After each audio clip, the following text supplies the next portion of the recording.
Greetings, ladies and gents, and welcome to the clips of the live stream that happened this weekend. The link to the full-length stream will be in the description, as well as the link to the original story. I have clipped these sections together to make the best time possible for the videos, between 10 and 15 minutes. So, if there is more than one story in this video, they may not have sequentially happened in the stream. But anyways, hope to see you guys in the next stream. If not, don't worry, there'll be more clips next week. There are also ways to support the channel down below if you so choose to do so. And if you could do all the YouTube gumph for this video to help it in the algorithm, it would be very much appreciated. Anyways, on to the live sci-fi. Please note that the only editing I've done to these clips has been to clip them and boost the audio for better listening. And as always, I hope that you enjoy. Okay, on to the next number story. We Don't Go There, written by AK1308.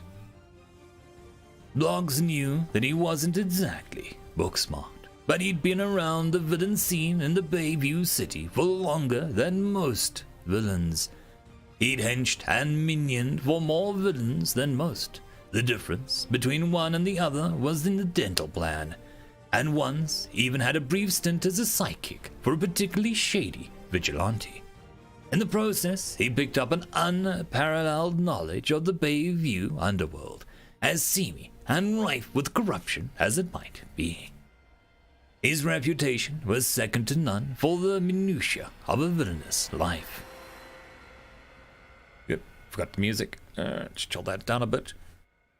If he did say so himself. If someone wanted a specialty costume sourced, a layer arranged, also ensuring that it didn't encroach on an existing one, or dirty cops identified, it was him that they went to.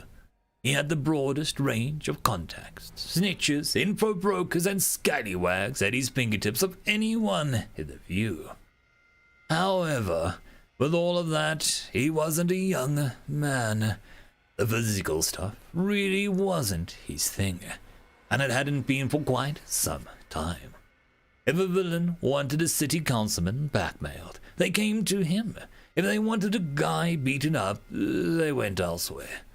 He was fine with that. Thug wasn't something he wanted on his resume. A man had his pride, after all. Which meant that sometimes even a man of his talents might hit a little dry spell. When the heroes had been busy and most of his usual employers were enjoying the hospitality of the Iron Bar Hotel, he found himself down on his luck. So when a newcomer villain came into the city, made him an offer of employment, he accepted.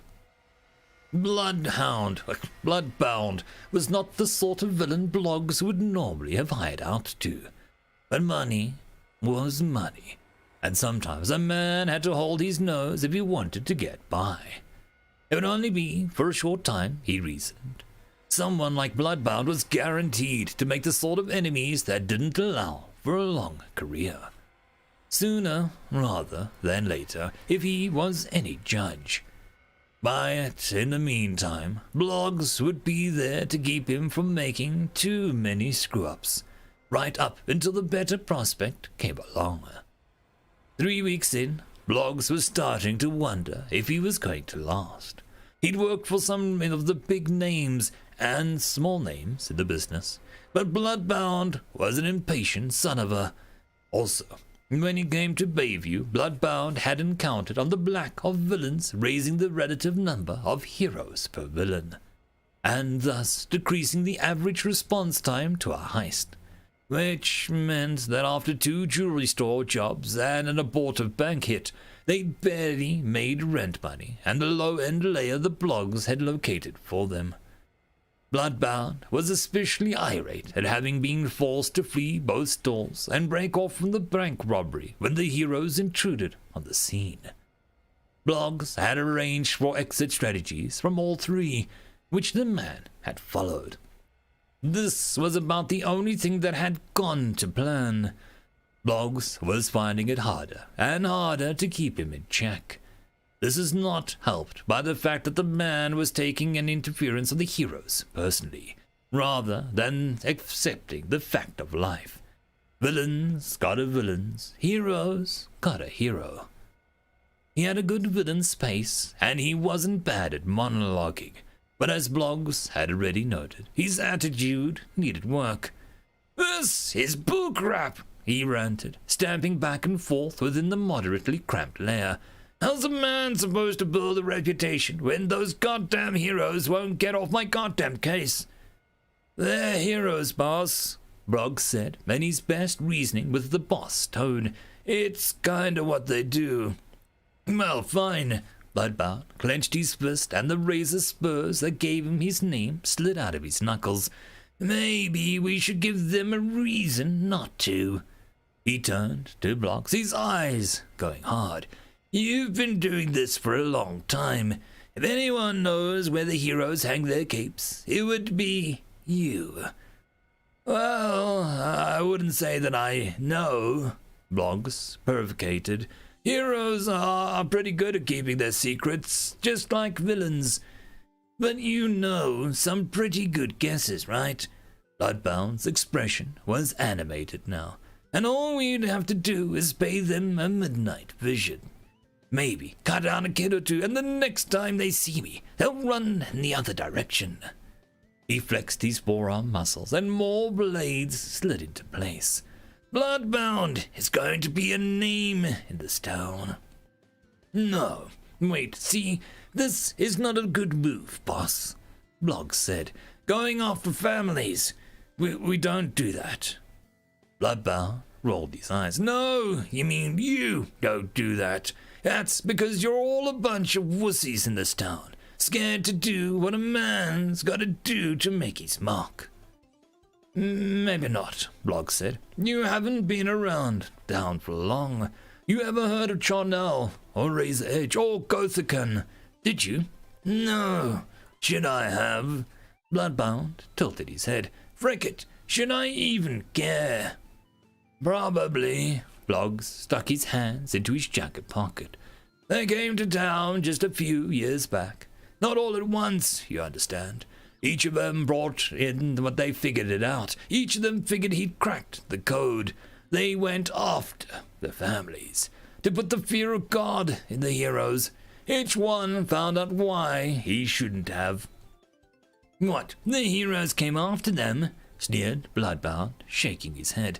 "Arrested, chucked in jail, bust out in a few months. Big, fat, hairy deal." "Nope," Bloggs shook his head. "Charnel was first. He tried to kidnap the Paragon's kid, but botched it up. The kid died.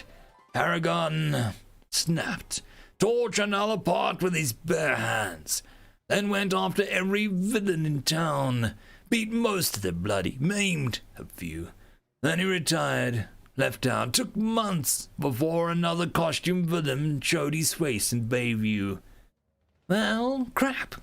Bloodbound shook his head. "But Paragon isn't here anymore. He's a long way away from Bayview City. We don't have to worry about him if we do this." "That's true." Bloggs leaned against the wall. "We don't have to worry about him. That's what Razor Edge and Gothican thought too. They were going after the families, after the kids.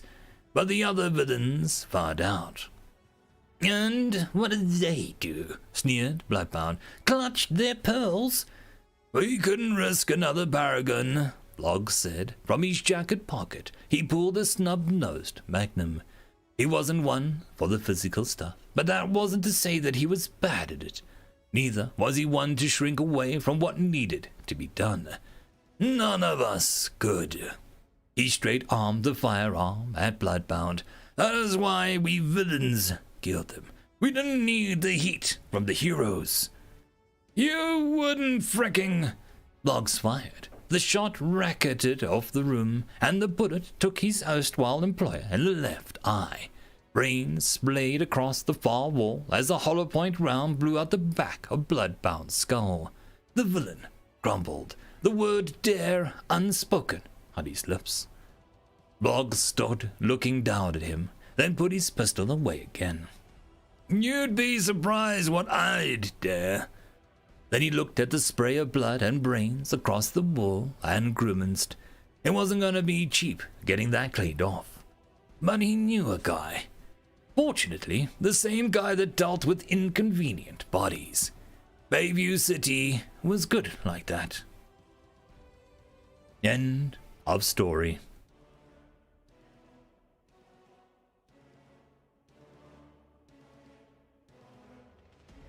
Let's go with another song.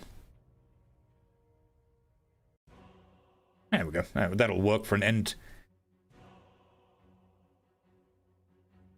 Just taking another sip. Another pause in between stories.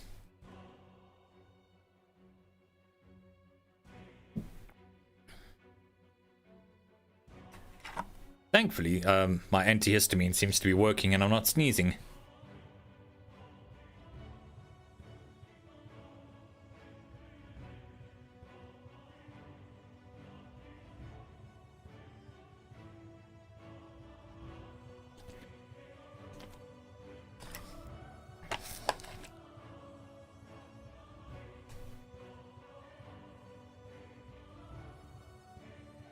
Yep, there are some things even villains don't do.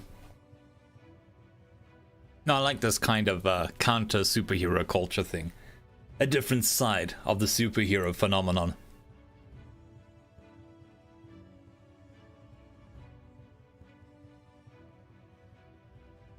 It's always good to lost and while working. I would even recommend it.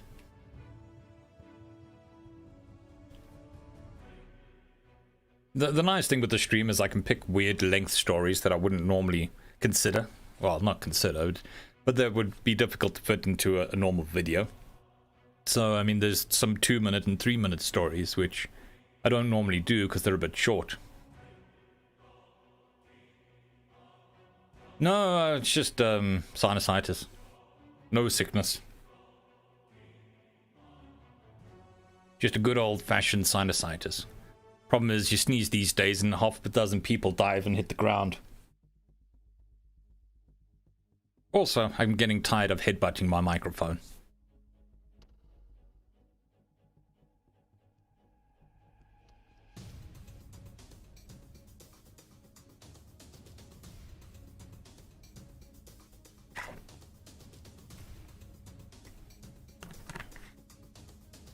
Alrighty, on to story number. And that, my friends, ends this clip of the live stream from the weekend.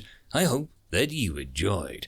As always, relevant links are down below in the description, and the rest of the videos will be released throughout the week. I hope to see you in the next stream this Saturday at 1700 GMT. And I hope that you have a fantastic one until then, and I will see you all in the next video. Cheers.